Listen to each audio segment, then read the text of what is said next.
시간입니다. 네, 정치, 경제, 사회 등 우리 사회의 다양한 이슈를 심리학적 관점에서 풀어보는 시간입니다. 최경영의 최강시사 뉴스는 십니다. 오늘은 특별한 게스트 모셨습니다. 뇌과학자 장동선 박사님, 한양대학교 교수로 계십니다. 안녕하세요. 네, 안녕하세요. 반갑습니다. 예. 원래 이 시간이 김경일 교수님 시간인데 교수님 시간이에요. 네. 오늘 대타로 들어오게 됐는데 또 예. 좋아하는 교수님이고 좋아하는 코너라서 영광입니다. 좋아하는 방송에 나올 수 있게 돼서. 대타인데 시간이 2배입니다. 예, 30분 동안 이 뇌과학자로 그 굉장히 조명하신 분이고 TV에도 많이 나오셨잖아요. 그래서 관련된 질문들 오늘은 복종과 불복종의 심리에 관해서 뇌과학에 관해서 말씀을 하실 것 같은데요. 네, 관련된 질문들 보내주시고요. 지금부터 질문 받고 있습니다. 계속 질문 보내주시면 좋을 것 같습니다. 복종과 불복종의 뇌과학은 이게 인간 뇌가 복종하는 뇌가 있고 불복종하는 뇌가 있다는 겁니까? 네, 제가 사실 관심을 가지는 뇌과학 영역은 예. 사회인지 뇌과학이라고 그래서 사회적으로 사람이 사람을 바라볼 때 뇌 안에서 어떤 일들이 일어나는가 이 분야에 관심이 많아요. 근데 가장 최근에 진짜 예. 몇 년 안 됐습니다. 아주 젊은 연구자들이 어떤 연구를 하기 시작했냐면 우리가 잘 알고 있는 옛날 실험 있죠. 누군가한테 이유 없이 전기 쇼크를 줘라. 그런데 그걸 시키면 정말 해요. 옆에선 비명 지는 사람이 있는데 이게 이제 50년대, 60년대 유명했던 스탠포드 예. 네, 예. 복종 실험들인데 예. 이러한 것들을 반복하면서 누군가한테 부조리한 상황에서 부조리한 일을, 고통을 가하는 일을 시킬 때 예. 그것을 그냥 따라서 하는 사람의 뇌 안에서는 어떤 일이 일어나는가 이런 걸 연구하는 그 분야가 새로 생겼습니다. 아, 그래요? 그래서 저도 굉장히 흥미롭게 이걸 접하면서 진짜 궁금하거든요. 예. 이게 절대로 이래서는 안 되는데 우리 요즘 뭐 제가 특정 이슈로 말하지는 않겠습니다만 저 사람은 정말 뇌가 이해가 가지 않는다는 케이스가 많아서 아주 쉽게 뭐 군대다. 그렇죠. 특히 군대, 군대. 예. 넷플릭스 드라마 같은 거 갖고 봅시다. DP. DP. 그렇죠. 예. 시즌 1, 시즌 2. 보면 저는 두 개의 그 대사가 기억에 남습니다. 하나는 뭐라도 해야지. 뭐라도 해야지. 네, 이 상황에서 정말 부조리하게 누군가가 가혹행위를 가하는데 왜 그거를 사람들이 하고 그걸 하는 사람이 뇌는 대체 어떻게 생겼을까 이런 질문이 한편에 있고 또 다른 하나는 전 마지막 그 키 장면인데 대체 나한테 왜 그랬어 이러면서 이제 따져가면서 그 선임한테 거의 뭐 죽음의 공포를 느끼고 있는 선임한테 나한테 왜 그렇게 가혹행위를 했는데라고 했을 때 선임이 하는 말이 어이가 없죠. 그래도 되는 줄 알았어. 그냥 그래도 되는 줄 알았어. 되는 줄 알았어. 네. 군대에서는 그렇게 생각을 하게 되잖아요. 그 그렇죠. 3년 동안. 그래서 뭐라도 해야지와 그래도 되는 줄 알았어의 뇌는 그러면 아주 고전적인 질문부터 원래 타고난 겁니까? 아니면은 뭐가 작용을 하는 겁니까? 네, 절대로 타고난 건 아니고요. 타고난 건 아닌데 일단 불복종 실험부터 좀 설명을 하면 사람들한테 실험자가 전기 쇼크를 줘라라고 이제 얘기를 하고 이 사람은 스캐너에 누워서 버튼을 갖고 있습니다. 전기 쇼크를 주거나 주지 않거나 전기 쇼크를 주게 되면은 옆에 있는 다른 사람이 실제로 전기 쇼크를 받게 되고 그 받게 된 아픔을 비디오로 보거나 소리로도 듣습니다. 이게 이 상황에서 근데 내가 할 수 있는 게 저 안 할래요. 전기 쇼크를 내가 왜 줘야 됩니까? 그렇지. 라고 내가 반항을 그러니까 불복종을 할 수가 있어요. 그렇죠. 그래서 이걸 하는 사람이 있고 하지 않는 사람이 있는데 그게 특성이 딱 정해져 있어요? 일단 기질적으로 성격적으로 하지 않는 사람들이 있기는 한데요. 사실은 이 사람들은 타고났다라기보다는 내가 가지고 있는 자기주도성이 높다고 믿거나 아니면 책임감이 아주 강하거나 아니면 아픔을 당한 사람과 공감 능력이 높은 사람 이 세 경우에는 불복종을 하는 그 퍼센티지가 더 높았다라고 하는 부분이 있어요. 자기주도성, 책임감, 공감 능력이 높은 사람들. 네. 그러니까 돌려 말하면 이런 거죠. 내 책임이 아니야. 시켰으니까 나는 하는 거고 난 여기 누워있는데 내가 이걸 뭐 주는 게 내 잘못이 아니잖아. 라고 생각하는 경향이 높을수록 그냥 복종하고 다른 사람에게 고통을 가하는 선택을 많이 했고요. 그러면 수동적이고 책임감 없고 공감 능력이 없는 사람들이 다수입니까? 아니면 전자에 좀 착한 사마리아인 같은 사람들이 다수입니까? 이게 누가 다수다 소수다 말하기가 어려운 게 사실은 상황과 맥락에 따라서 매번 달라져요. 아, 그렇습니까? 그러니까 실험을 6번에 걸쳐서 하는데 이 한 연구에서는 사람들한테 돈을 주기도 하고 되게 강력하게 당신이 시키는 걸 안 하면은 다시는 이 실험에 참가할 수 없고 돈도 벌 수 없고 당신에게 이제 네거티브가 간다라는 얘기들도 하고 그래서 이게 상황을 조금씩 변화시키면서 불복종을 하는 그 확률이 더 높아지나 낮아지나 이런 것들을 보기도 해요. 그렇군요. 그래서 정리하자면 모든 사람이 타고나면서부터 복종한 사람이 있고 불복종한 사람이 따로 있는 건 아니고요. 예. 상황과 맥락에 따라서 변한다. 근데 여기서 흥미로운 거는 예. 어떠한 상황을 주고 그리고 그렇지. 뇌가 어떠한 상태가 돼야 더 복종을 많이 하고 불복종을 많이 하는가라고 하는 걸 보는 거죠. 무엇보다도 부조리한 거죠. 누군가한테 전기 쇼크 고통을 가한다는 건 사실 일상적인 일은 아닌데 그렇죠. 이러한 상황에서 어떻게 해야 사람들이 아무 생각 안 하고 복종을 하고 어떻게 해야 사람들이 불복종을 하는가를 이제 실험적으로 살펴본 거죠. 이게 잘 연구 결과가 나와서 조직이나 시스템이 자연스럽게 불복종해도 되는 사회 또는 그런 조직 시스템을 만드는 게 목적일 수도 있겠네요. 그렇죠. 그렇기 때문에 이런 연구를 하는 거죠. 근데 이제 1차적으로 되게 흥미로웠던 건 뭐냐면 어떤 상황도 만들었냐면 내가 정글 쇼크를 줬던 사람 있죠. 이 사람이 다시 들어와서 나는 반대로 피해자가 돼서 누워있고 쇼크를 당해야 되는 상황이 되는 거예요. 이걸 서로 바꿔서 하게 되는 실험 상황도 있었습니다. 그러면 어떻게 되는 거예요? 그러면 꼭 당했던 만큼 줘요.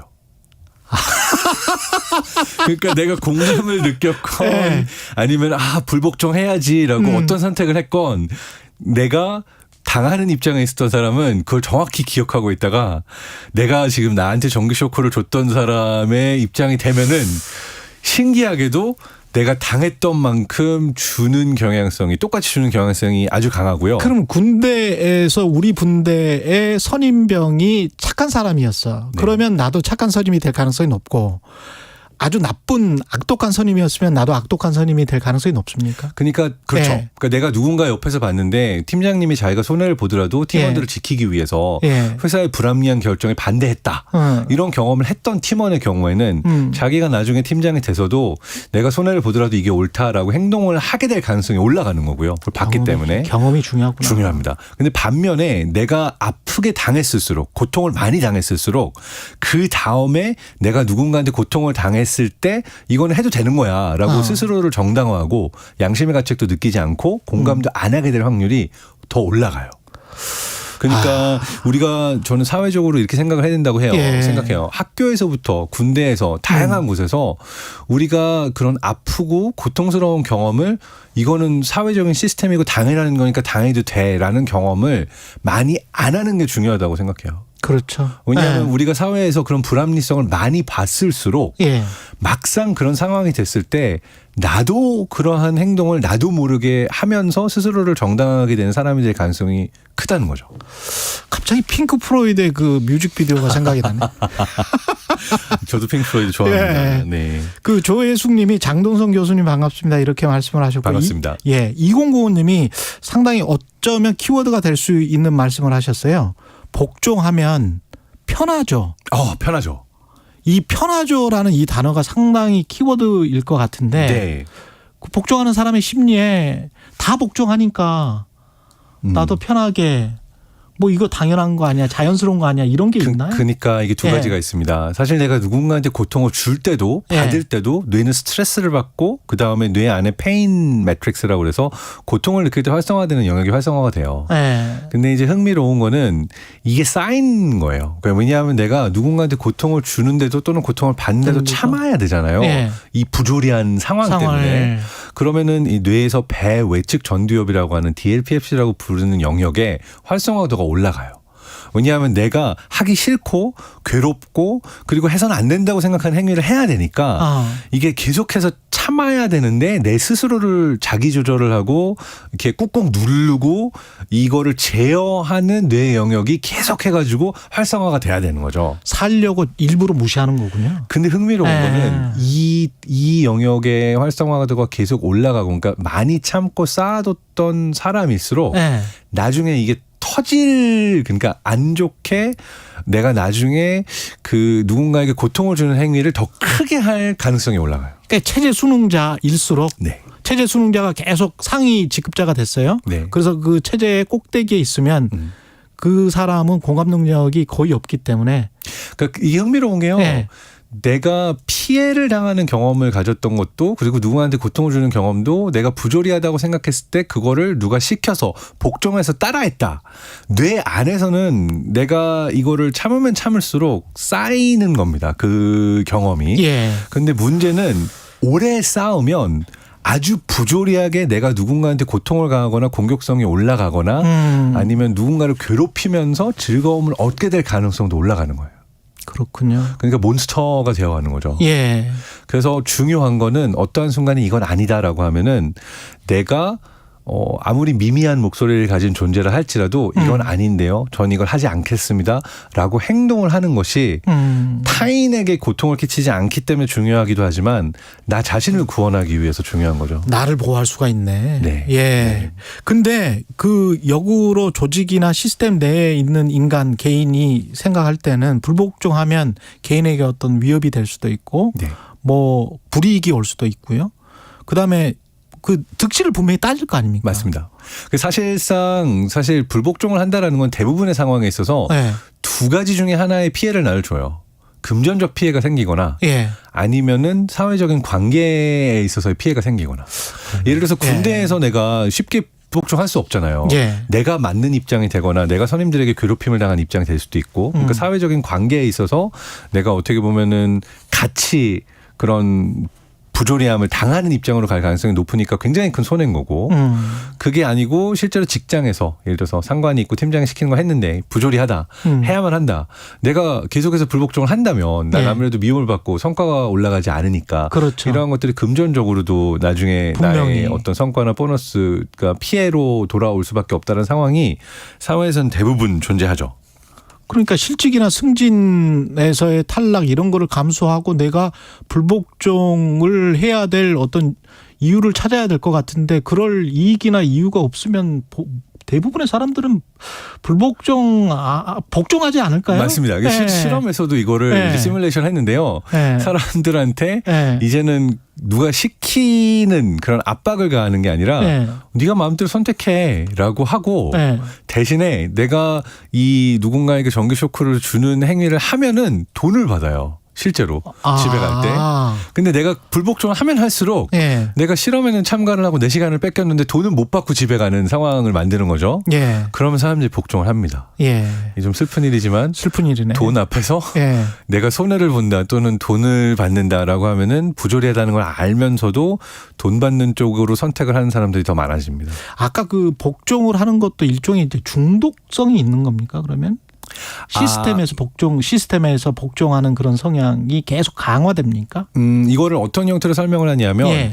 우리가 이제 보상을 받거나 기쁨을 느끼거나 할 때는 이제 뇌 안에서 보상 체계 도파민이 분비가 되는 변연계 쪽의 그러니까 예. 활성화들이 있고 예. 방금 말한 것처럼 무언가를 참거나 아니면 내가 불복종하거나 이런 선택을 할 때는 주로 전두엽 쪽에서 판단을 해요.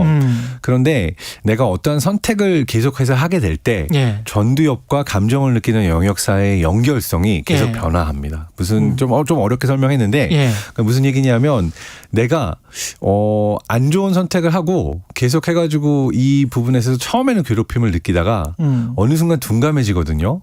그러면 이 연결성 자체가 내가 어떤 감정을 느끼거나 공감하거나 괴로워하거나 하는 영역 쪽하고의 내가 선택을 내리는 영역 사이의 연결성이 낮아지면서 내가 느끼게 된 아픔이 줄어드는 거예요. 그러니까 무감해지고 그리고 내가 실제로 누군가의 아픔을 봤을 때도 뭐 쟤는 당할 만 하니까 당했지라고 하면서 굉장히 그런 공감 능력이 떨어지게 되는 거죠.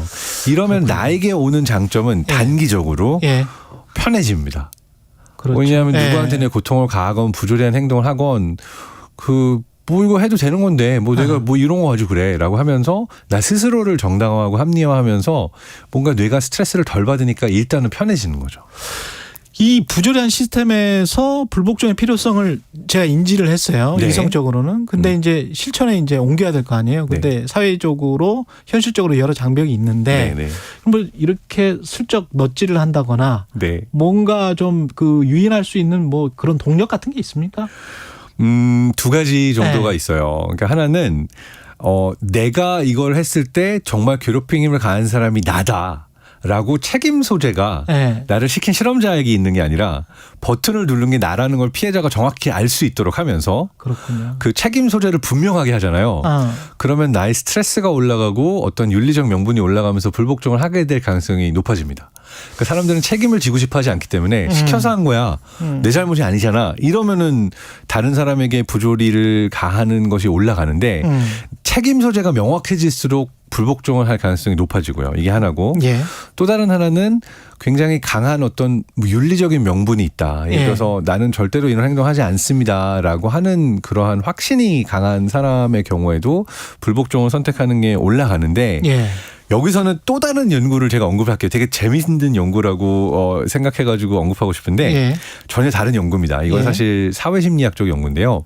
1990년대에 실제로 어느 양로원에서 노인들을 대상으로 이제 관찰을 하고 실험을 합니다. 어떤 거냐면 그 양로원에 굉장히 많은 숫자의 노인들이 계시는데 이 노인들 중에 일부는 좀 무기력하고 자주 아프고 이런 분들이 있고 남들보다 훨씬 더 많이 걸을 수 있고 밥도 더 많이 먹고 삶에 있어서의 어떤 행복도도 높고 오래 살고 건강한 그러니까 누가 봐도 더 건강한 노인분들 그룹이 있었던 거예요. 예. 근데 흥미롭게 보니까 어떤 상관관계가 존재하냐면은 이 양로원에서 시키는 거 안 하고 나 이 밥 내가 이거 왜 먹어야 돼요? 또는 뭐 시키는 대로 어떤 가구를 배치하고 모두가 똑같이 하라는 대로 해야 되는데 내가 왜 하라는 대로 해야 됩니까? 나는 내 마음대로 할 거예요. 라고 그러니까 별명이 너무 말을 안 들으니까 파괴분자라는 별명이 붙을 정도의 노인들 있잖아요. 예, 예. 고집 센 분들. 네, 이분들이 같이 생활하면서는 다른 사람들이 힘들어했던 분들이죠. 예. 근데 이분들이 긴 시간을 놓고 보니까 더 건강하고 밥도 잘 먹고 오래 살고 행복도도 훨씬 높은 노인들이라는 거예요. 이걸 왜 그런가라고 이제 연구자들이 살펴보니까 예. 이분들은 자기 삶에 있어서 누가 시켜서 하거나 이게 아니라 자기 운명과 자기 삶에 대한 자기 결정권이 높은 분들인 거예요. 그러니까 시키는 대로 안 하고 말 안 듣고 자기가 가지고 있는 믿음에 따라 행동을 하는 분들이니까 누군가를 좀 힘들게 할 수는 있지만 이분들은 자기 운명, 자기 삶에 대한 결정권이 높다라고 생각하는 어떤 자기주도성이 강한 분들이고 이게 결과적으로는 더 큰 건강과 행복으로 돌아왔잖아요. 그러니까 우리가 부조리한 시스템에서 불복종의 필요성을 어떤 식으로 얘기할 수 있냐면 잠깐 동안은 양심의 가책을 느끼지 않고 책임을 딴 사람한테 떠넘기고 내가 편하다라고 느낄 수 있죠. 길게 봤을 때 내 삶에서 내가 더 건강해지지도 않고 더 행복해지지도 않습니다. 우리 팀은 참 다행입니다. 건강하게 행복하게 오래 사실 것 같습니다. 이게 딴지도 많이 거시고 굉장히 까칠하시니까. 그러니까 저도 이거 보면서 저희 와이프한테 얘기를 했어요. 나 오래 살 것 같은데 행복하게. 왜냐하면 사회에 문제가 있거나 이게 마음에 들지 않는다. 그러면 저는 항상 약간 불복종하는 쪽입니다. 이게 말이 됩니까? 라고 아무리 욕을 먹건 악플이 달리건 해야 될 얘기는 해야 되죠. 라고 이야기를 하는 쪽이죠.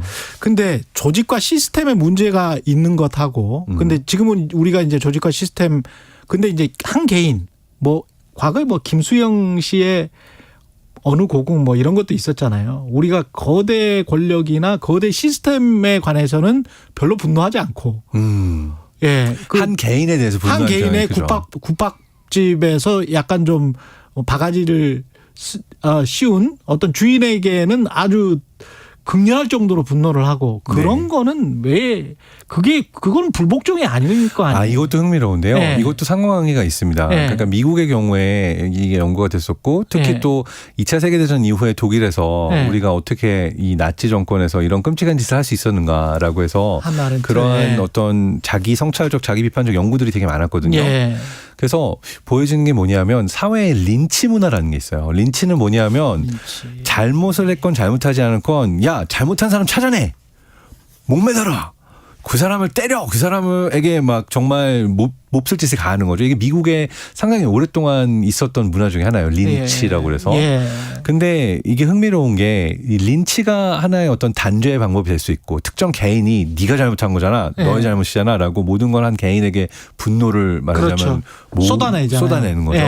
근데 사실 보면은 어떤 사람들이 또는 어떤 사회에서 이런 린치가 많이 일어나냐면요. 일단 첫 번째로 부조리가 심하고 굉장히 억울할 일이 많고 그런 억울한데도 참고 뭐 따라야 하는 경험이 많은 사회일수록 린치 쪽으로 가는 경향이 커요. 우리가 인터넷에서 린치 현상이 일어나는 게 그런 거군요. 그러니까 우리 사회가 부조리한 면이 많다라는 걸 거꾸로 보여주는 걸 수도 있습니다. 그리고 사람들이 그렇군요. 한 명 한 명의 시민이 그 경험을 많이 했다는 걸 보일 수도 있는 거예요. 그러니까 왜냐하면은 이런 부조리한 경험이 좀 적은 스칸디나비아나 이제 독일, 그러니까 요즘의 독일을 보게 되면은 예. 보통 어떤 부조리한 상황이 일어나면은 어떤 놈이 그랬어라고 하면서 그 사람에게 분노를 표출하기보다는 예. 그러한 가해를 했던 사람조차도 피해자일 수 있다라는 가능성을 열어놓는 거예요. 무슨 얘기냐면 그렇지. 누가 나쁜 놈이라서 그렇지. 이런 일을 할 수 있다는 시스템이 문제 아니야? 맞아. 그러면은 예. 뭐 제가 조심스럽기 때문에 최근에 있었던 수많은 참사와 안 좋은 일들을 다 직접 말하기는 어렵겠지만 거기서 책임자를 찾아내서 벌한다고 그 일이 안 일어날까요? 그 책임자가 나쁜 사람이라고 할지언정 그 사람조차도 그런 나쁜 일을 할 수가 없는 시스템으로 우리가 바꿔야 되는 거죠. 그렇죠. 그러니까 결과적으로 예. 정상적인 반응은 나쁜 놈 찾아내서 그 놈에게 린치를 가하는 게 우리에게 쾌감을 주지만 그러니까 우리가 뭔가 시원해지고 뭔가 이 분노가 표출이 됨으로 인해서 우리는 시원한 느낌을 받지만 이게 문제의 좋은 해결책은 아니죠. 그러네요. 나쁜 놈이 나오더라도 어떠한 부조리한 일이 있더라도 그런 일이 일어날 수 있지 않도록 시스템을 바꾸는 게 사실은 시민들이 주장해야 그렇지. 되는 바인데 그렇지. 이 예. 부분에 있어서 흥미로운 거는 예. 많이 참았던 사람일수록 그리고 시키니까 했어. 나도 군대 다니면서 어쩔 수 없이 그랬어.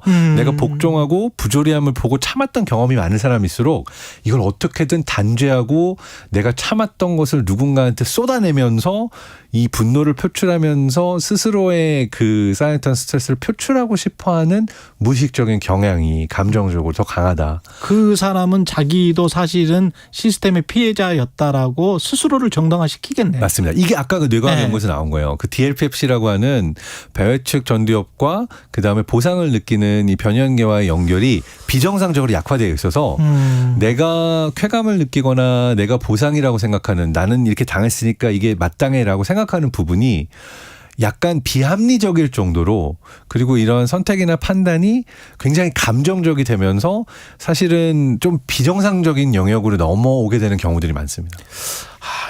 다 설명이 되는데 극단적 성향의 어떤 유튜버들도 이걸로 거의 다 설명이 되네요. 그리고 예. 저는 사회 현상을 보면서 그러니까 피해자와 피해자들끼리 분노하고 복수하는 거를 많이 보거든요. 예. 그러니까 제가 볼 때는 이건 사회 시스템의 문제고 뭐 죄송합니다. 정치인들이나 이게 또 바꿔 써야 되는 분들이 바꾸지 않아서 생기는데 예. 결과적으로 싸우는 건 딴 사람들끼리 싸우고 있는 거예요.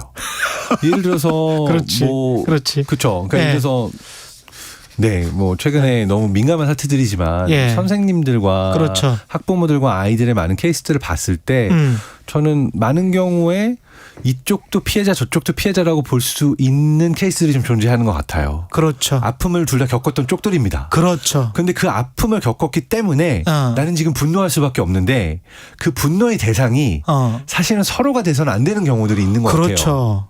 그렇죠. 이거를 만들었던 시스템과 네. 이러한 피해를 볼 수밖에 없고 나를 참을 수밖에 없게 만들었던 그 해당된 부분에 대해 분노를 표출해야 되는데 그렇죠. 이게 약간 꼬여서 서로에게 더 많은 아픔을 주면서 상처를 입히는 현상들을 사회 곳곳에서 보거든요. 언론도 한 개인의 일개 개인에 관해서 자꾸 어떤 분노를 조장하는 것 그거는 바람직하지 않아요. 바람직하지 않습니다. 이거는 예. 거꾸로 보면 우리가 많이 아팠던 사람들이고 많이 참았던 사람들이고 그러면서 뇌가 되게 많은 스트레스와 아픔을 겪었던 그러네요. 그러한 경험이 있다는 걸 거꾸로 보여주는 거라고 할 수가 있고요. 흥미로운 게 이 소셜 페인, 내가 왕따를 당했던 경험이 있거나 부조리한 학대, 차별을 당했던 경험이 많을수록 공격성과 분노 표출이 어느 순간 정상의 범위를 넘어서서 예. 누구를 단죄하자, 누구한테 복수하자라고 하는 형태로 어떤 대상에게 강한 공격성으로 표출될 가능성이 높다라는 것도 여러 연구들을 통해서 쌓여져 있습니다. 문펠리스님의 질문인데 만약에 그렇게 분노 많은 사람들이 많으면 그 사람들은 우리가 어떻게 대처를 해야 되는지 어떤 팁 같은 게 있을까요? 네. 예, 질문입니다. 그냥 네. 청취자 그러니까 질문. 뭐냐면요. 예. 내가 이 분노가 커지기 전에 표출할 수 있는 방법을 찾아야 돼요. 그러니까 어떠한 형태로도 나의 분노를 표현하고 그다음에 아까 말했던 불복종처럼 내가 이건 아니에요라고 말이라도 할 수가 있어야 되는 부분들이 많고 그렇군요. 내가 네. 말도 못하고 꾹꾹 누르는 것만큼 나의 뇌에 있어서 또는 사회적으로도 나에게 그 해로운 건 없다. 이게 결국 내 몸과 마음의 병이 되거나 아니면은 더 큰 어떠한 사회적인 공격성으로 표출이 될 수가 있기 때문에 참지 않는 게 중요하고요.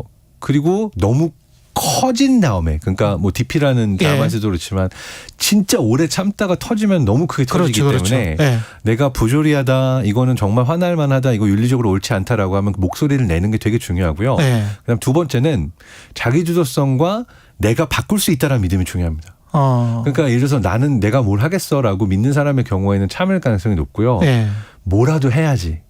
나 하나라도 이게 아무리 작더라도 나는 이게 아니라고 말을 하겠어. 난 행동을 하겠어라고 할 때 다시 말한 것처럼 내가 너무 작은 존재로서 시스템 전체를 바꿀 수가 없지만 이 많은 목소리들이 모이게 되면 시스템을 바꿀 수 있는 힘이 생기고 가장 최소의 단위에 있어서는 적어도 내 뇌를 바꿀 수 있는 거예요.